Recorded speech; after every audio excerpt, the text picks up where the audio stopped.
Let's look together to see where the market is on thin ice with regard to valuations. And we're going to look at the big IPO dropping today from Cerebras and whether or not that's a good deal. I'll also give you a little market update as well. Just to remind us of financial education presentation, you must do your own due diligence before acting on anything you hear in this presentation.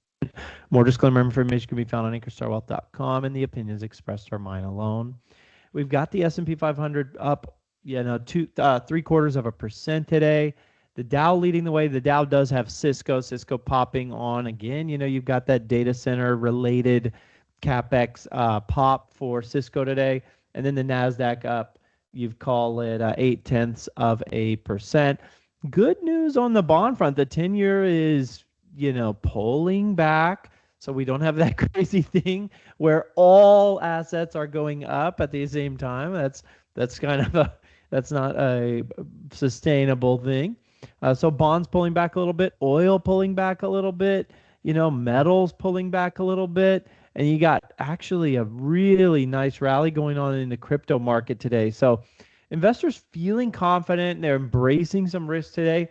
And, you're seeing that probably justifiably so, right, with bonds and oil all kind of pulling back a little bit. And I can't see the dollar, but if we go look at currencies, you'd have to think that the dollar is generally, a little, it's mostly nothing too violent going on in the currency market between the various currencies. All right, where are we at in the S&P 500?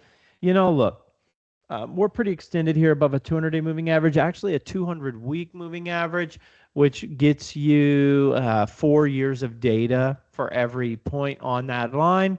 We're about 42% above that right now, as much as we've really ever been in history.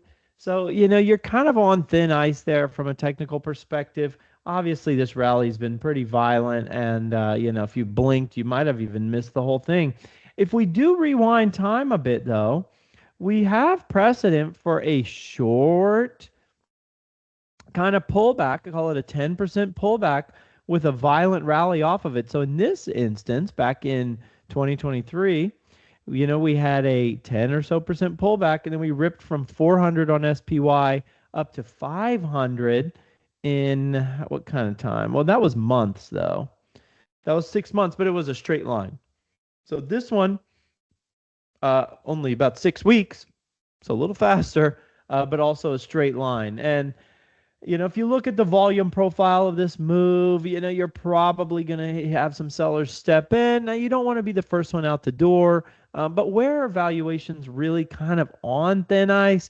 You've got that 10-year CAPE ratio going out sort of to all-time highs here, or pushing up toward all-time highs. Some people out there would say records are meant to be broken, right? And we need to blast through the .com peak here to really set a new high. And I do kind of think records are meant to be broken, and the stock market, it wouldn't surprise me at all to see the stock market do something like that. But you want to be aware of the environment. If we look at S&P 500 price to sales, what are investors paying for every dollar of revenue for those companies in the S&P 500? They're paying the most they've ever paid.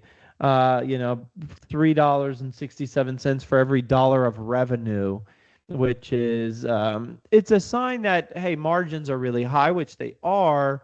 Are margins sustainably high? Some people say yes, right? We kind of stopped doing antitrust in this country, 20, 25 years ago.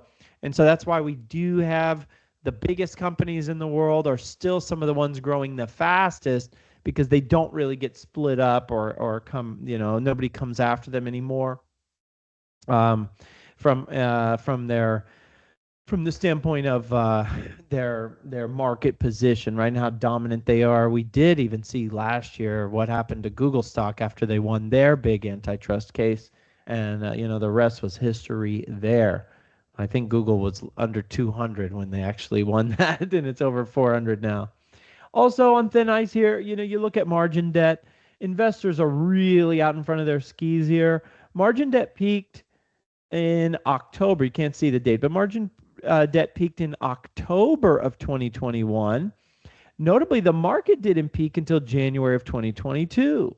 We have actually already seen a peak in margin debt here. Now, we don't have the new data for April, so that could be a violent, a violent kind of rebound. We'll have to see, but we do know that margin debt, people borrowing money to buy stocks, is at near an all-time high, right, as of the last couple of months.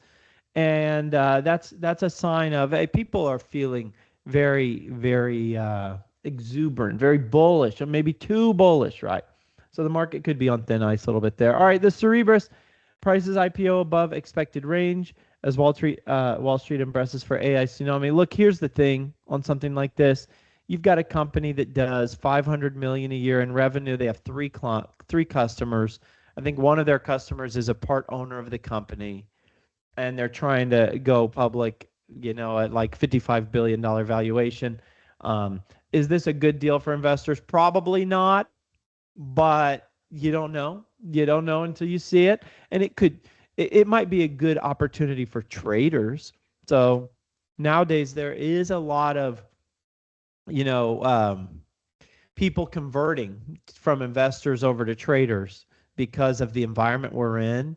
And Cerebras could be a good opportunity for traders, maybe a volatile asset, right? But I wouldn't, in terms of a fundamental story here, would I be excited to add Cerebras as a long-term hold here? I would not. Now, a lot of these IPOs, like we just saw one yesterday, boom, I saw one drop 30% yesterday. Woo-wee. Let me see if I can find you that. And it wasn't an AI stock, but still just a recent IPO. So, yeah, we saw BlackRock Coffee Bar drop 30% yesterday, down 40%, and then since IPO, it's down 72%. So, you get Cerebras maybe down 70, 80% after a few months of being public, and then maybe you reevaluate, but I wouldn't be looking to go in today.